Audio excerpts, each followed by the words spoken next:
1, 2, 3, come on.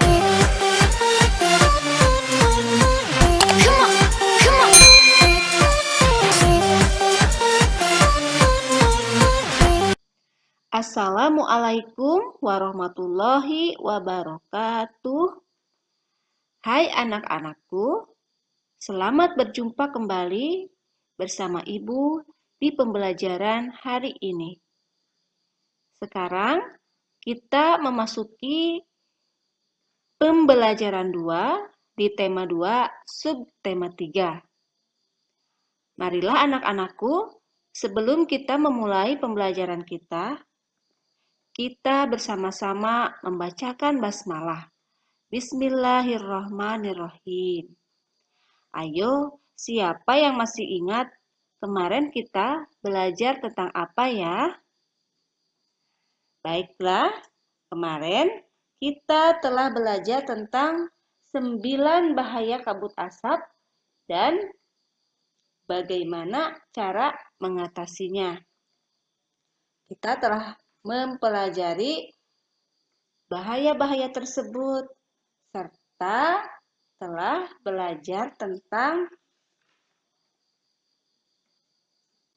kosakata baru dalam sebuah bacaan. Nah, sekarang mari kita lanjut ke pembelajaran 2. Adapun tujuan pembelajaran 2 yaitu adalah 1. Dengan mencermati teks bacaan yang disajikan, siswa mampu menemukan informasi tentang karya gambar cerita.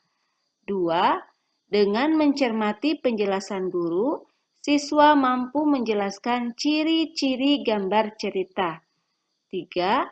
Dengan mengingat pengalaman yang berkesan atau menentukan suatu tema, siswa mampu membuat gambar cerita. 4. Dengan membaca teks, siswa mampu membuat poster tentang cara merawat organ pernapasan. Itulah tujuan pembelajaran yang harus Ananda kuasai setelah melaksanakan pembelajaran hari ini. Sekarang, mari kita ke materi, yaitu tentang gambar cerita.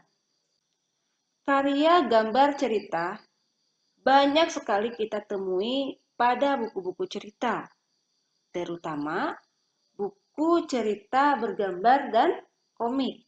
Ya. Nah, apa sih ciri-ciri gambar cerita itu? Jadi, ciri-cirinya adalah cerita yang ditampilkan pada gambar cerita tersebut menggunakan gambar. Ya. Lalu, dialog-dialog tokoh atau narasi ditampilkan dengan menggunakan balon kata. Nah, itu yang terdapat pada cerita bergambar dalam bentuk komik. Itulah ciri-cirinya. Nah, kemudian ada apa sajakah unsur cerita bergambar itu?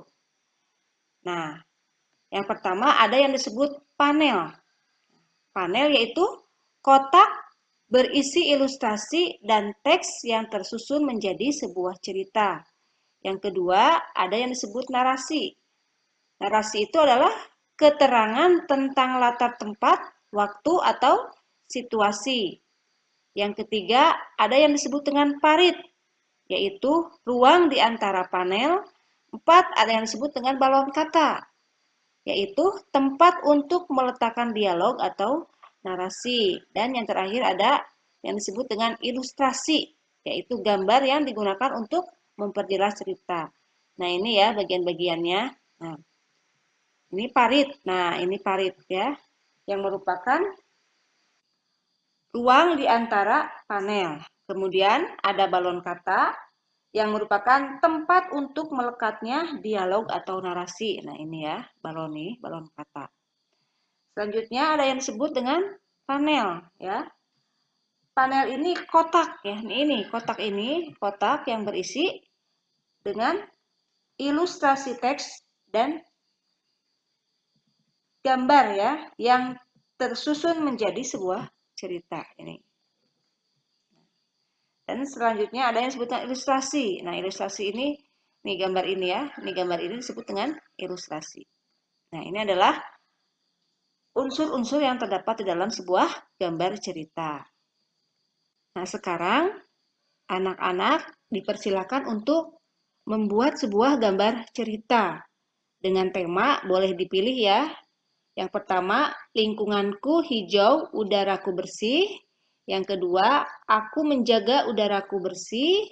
Yang ketiga, aku merawat kesehatan pernapasan. Silahkan anak-anakku pilih mau tema yang mana ya. Anak-anakku, menjaga kebersihan merupakan salah satu cara untuk mencegah penyakit. Tapi selain menjaga kebersihan, masih ada banyak cara untuk mencegah penyakit tersebut. Masih ingat kan? Pada pembelajaran 1, kita telah mengetahui bahwa salah satu cara mengatasi bahaya kabut asap adalah dengan memakai masker. Nah, memakai masker perlu dilakukan karena kabut asap dapat menyebabkan penyakit infeksi saluran pernapasan akut. Nah, memakai masker ini memang merupakan salah satu cara untuk mengatasi bahaya kabut asap dan merawat organ pernapasan. Nah, selain memakai masker, apalagi ya yang dapat kita lakukan untuk merawat organ pernapasan? Mari kita pelajari selanjutnya. Nah, yang pertama bisa dengan menjaga kesehatan organ pernapasan. Caranya bagaimana? Yaitu bisa dengan makan makanan yang bergizi agar daya tahan tubuh terjaga dengan baik. Selanjutnya dengan berolahraga secara teratur supaya alat-alat pernapasan terlatih baik sehingga dapat bekerja juga dengan baik. Kemudian istirahat yang cukup dan posisi tidur yang benar, yaitu miring ke kanan dan jangan tidur dalam posisi telungkup ya. Nah, selanjutnya yang kedua yaitu dengan menghindari zat-zat yang dapat merusak organ pernapasan. Dengan cara bagaimana?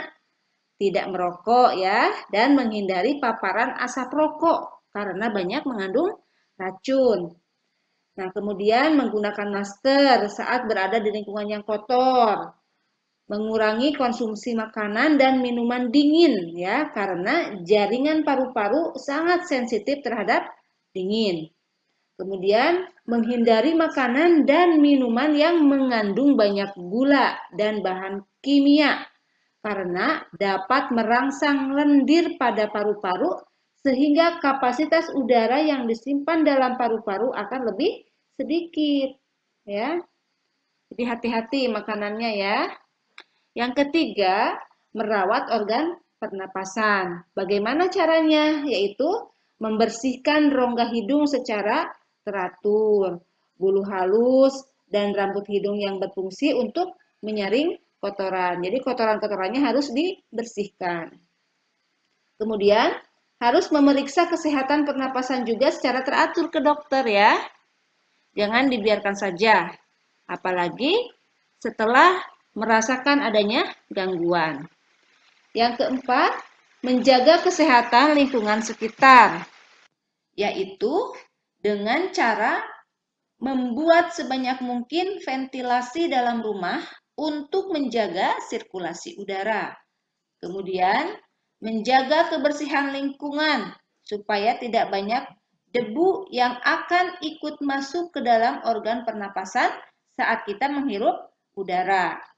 Kemudian, membuat udara bersih di lingkungan sekitar rumah dengan menanam banyak tumbuhan hijau serta mencegah ruangan lembab ya, karena virus dan bakteri mudah berkembang di ruangan dengan kelembaban tinggi. Nah, itulah bagaimana cara kita memelihara organ pernapasan. Nah, baiklah anak-anak. Dari cara memelihara organ pernapasan ini, nah, bisa kita buat sebuah poster ya, yaitu poster tentang kesehatan atau poster tentang bagaimana cara merawat organ pernapasan kita. Nah, apakah itu yang disebut dengan poster? Poster itu adalah karya seni atau desain grafis yang memuat komposisi gambar dan huruf di atas kertas yang besar, yang bertujuan sebagai media publikasi. Supaya apa? Supaya masyarakat dapat membacanya dan melakukannya sesuai dengan apa yang ada dalam poster tersebut. Nah, itu ya yang disebut dengan poster. Ini contoh-contohnya, contoh poster nih. Nah, nggak mau kan tanganmu jadi sarang kuman? Cuci tanganmu pakai sabun biar kumannya nggak nempel lagi. Nah, ini adalah contoh poster. Jadi dibuat dengan kata-kata yang bagus, yang menarik, dan gambar juga yang menarik.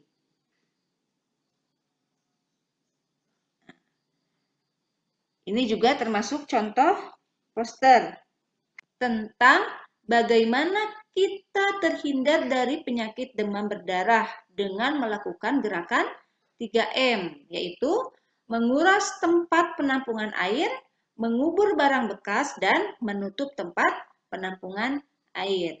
Nah, inilah contoh-contoh poster. Baiklah anak-anakku yang soleh dan solehah, demikianlah pembelajaran yang dapat Ibu sampaikan pada hari ini. Mudah-mudahan ada manfaatnya dan menambah ilmu bagi anak-anakku sekalian. Mari kita simpulkan bersama ya, bahwa pada hari ini kita telah belajar tentang sebuah gambar cerita, yaitu dalam bentuk komik. Yang kedua, kita juga telah mempelajari bagaimana cara memelihara organ pernapasan dan telah belajar tentang bagaimana cara membuat poster. Demikianlah anak-anakku, untuk menutup pertemuan kita pada hari ini, mari kita bersama-sama mengucapkan hamdalah. Alhamdulillahirabbil alamin. Assalamualaikum warahmatullahi wabarakatuh.